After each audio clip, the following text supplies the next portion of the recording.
Hey there! On the 27th of August 2019, Epic Games introduced the v10.20 update patch to the game. After a download of 2.22 gigabytes on PC, you can hop in and play the game with a few new changes. In this video, we'll be going over which changes have been made to the game in Fortnite Battle Royale. First off, the Shield Bubble. The Shield Bubble is a rare item found from 4 loot chest supply drops in vending machines. It drops in a stack size of 2, and the maximum stack size is 2. Using this item, you create a bubble the size of 3 tiles in radius that blocks projectiles and explosives, but not players from passing through. Projectiles and explosives can be fired from the inside, but cannot go outside of it, and the same goes for firing projectiles from the outside. They can't go into it. The bubble lasts for 30 seconds, or until someone destroys the emitter, which has 400 health, whichever comes first.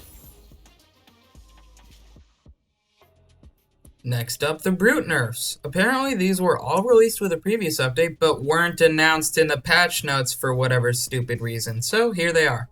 The B.R.U.T.'s map icon will remain visible to all players at all times and will follow the B.R.U.T as it moves. The maximum amount of rockets fired by the B.R.U.T in a single charge has been decreased from 10 to 6. The rate at which rockets are fired from the B.R.U.T has been decreased by 56%, which means they fire a lot slower. The B.R.U.T no longer grants materials to the pilots when stomping or dashing through the environment. The dash cooldown has been increased from 3 to 5 seconds. The velocity gained from boosting while in the air has been decreased by 33%, and they adjusted the variability of spawn rates for storm phases 1, 2, and 3 in the core modes.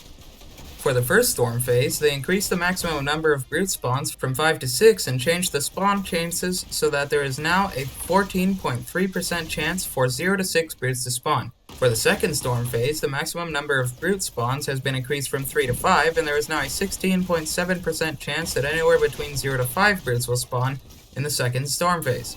As for the third storm phase, there is now a 25% chance that anywhere from 0 to 3 B.R.U.Ts will spawn. Additionally, they've decreased the material cost of using the Gunner's Overshield from 200 to 75, and increased the health of the B.R.U.T from 1000 to 1250. The Junk Rift has been re-enabled in all modes, and we got some new vaultings this time around, and in this wave, the Storm Flip, Drum Gun, and the Storm Scout Sniper Rifle have all been vaulted. Farewell, guys. Along with all that, we have 15 more bug fixes, most revolving around the B.R.U.T. They fixed an issue where the Junk Rift was not destroying B.R.U.Ts on impact. Weapons and items received from vending machines no longer differ from the weapons and items displayed upon receiving them. Fixed an issue in which chug splashes were able to be deployed quicker than intended. The combat shotgun no longer becomes more inaccurate for a short period after players swap to it from a weapon best used while aiming down sights, such as sniper rifles. Shockwaves now properly affect members of the Horde. I'm guessing this applies to the Junk Rift, but it could also possibly apply to the Shockwave grenade. Fixed an issue in which small shield potions would not fill players' shield to 50 if it was at 49. Fixed an issue in which stink bombs would do less damage to players using a B.R.U.T. Gunners in a B.R.U.T who aren't accompanied by a driver will no longer have an obstructed view while in the volcano vortex. Hoverboards can no longer be ridden by a B.R.U.T, which sounds awesome. I found the Reddit post and put a link to the video in the description, which you should check out after you've subscribed and finished watching the video. The damage state of a B.R.U.T now appears when players with a vehicle or app equipped enter a B.R.U.T that was previously unoccupied. Reloading a B.R.U.T's shotgun no longer makes it unable to fire missiles. Fixed an issue involving the B.R.U.T's air slam, dealing more damage to Horde spawners than intended. The self-destruct timer of a B.R.U.T can no longer be paused. Switching seats or exiting a B.R.U.T while it is loading missiles no longer causes it to be unable to emote. And entering a B.R.U.T no longer causes players to lose the ability to use weapons or items upon exit. And next up, the gameplay changes. The Pandora Rift Zone is here. As part of the Fortnite x Mayhem collab, the Oasis near Paradise Palms Rift Beacon has created the Pandora Rift Zone. This Rift Zone highly resembles the planet Pandora, however it's more than just a model. Even the rules of the planet apply. While at the Rift Zone, players will begin to generate shield after 4 seconds of not taking damage, and let me tell you, it's insanely fast. It's 10 shield per second. This Rift Zone will only be available until the 10th of September, so make sure to check it out before then.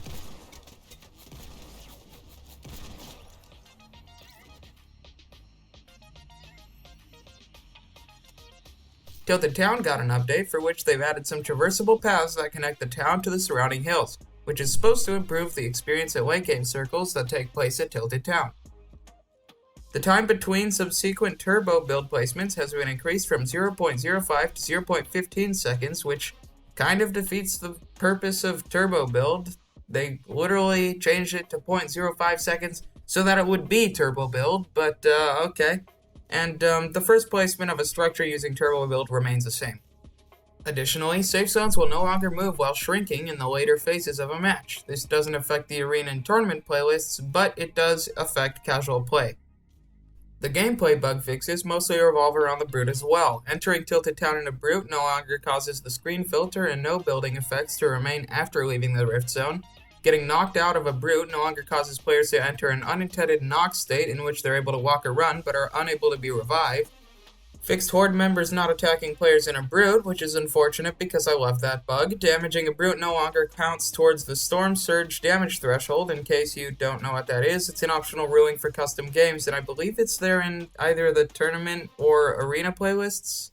It makes you take damage if you haven't done at least a certain amount of damage to players after a certain amount of time. Players inside indestructible buildings can no longer be damaged by a junk rift, and as they said they would, they fixed a bug where destroying a chest or ammo container by destroying the object it is placed on will now also open up the chest or ammo box. A few art and animation bug fixes have been made as well. Fixed an issue in which Catalyst's left arm would clip through multiple backpacks in the lobby while idle. The Yonder outfit and the EQ wrap now animate correctly on PlayStation 4, and boarding a Brute in the Tilted Town Rift Zone and then exiting the Rift Zone while in the Brute no longer causes the player's outfit to be unable to return to the equipped outfit. Also, speaking about art and animation, did you know that the new collab outfit came out for Fortnite X Mayhem, and you can actually unlock it not only via in-game purchases in the item shop, but you can also unlock it by purchasing Borderlands 3 on the Epic Games Store? Well, now you know. As for audio adjustments, the shape of the Junk Rift's audio attenuation has been changed from a sphere to a capsule to make Junk Rift objects more audible when spawned up high and reduce the volume of the minigun's overheat audio. The audio bug fixes are as such. The frag grenade's fuse sound no longer occurs as it is thrown. The battle bus's audio no longer plays from the wrong location on Starter Island, and an issue has been fixed in which the spawn sound effects of the Junk Rift objects will not play if the thrown projectile hit a player. The user interface bug fixes are as listed.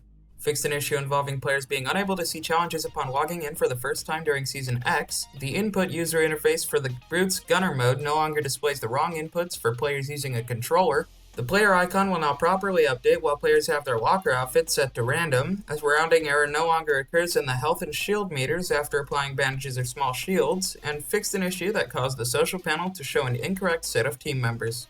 A few replay mode changes have been made as well. Local replays now have the same HUD as that of server or broadcast replays. After a player is eliminated in a replay, the camera will now follow their teammates or the player who eliminated them. The order of the replay HUD controls has been redone and slightly modified. As a part of this, the button used to access the player list has been removed. Players can now access the player list using the map screen, and on the 20th of August they disabled server streaming replays on PlayStation 4 and Xbox One to improve stability and address performance issues. Some bug fixes have also been made, and those are that they fixed an issue in which some of the smaller Junk Rift objects would not be hidden in replay rewinds after hitting the ground. Thrown Junk Rift projectiles no longer duplicate in replays. Junk Rift objects hitting the ground in replays no longer causes assets to appear, and they also fixed an issue involving the Junk Rift's audio effects not occurring in replays.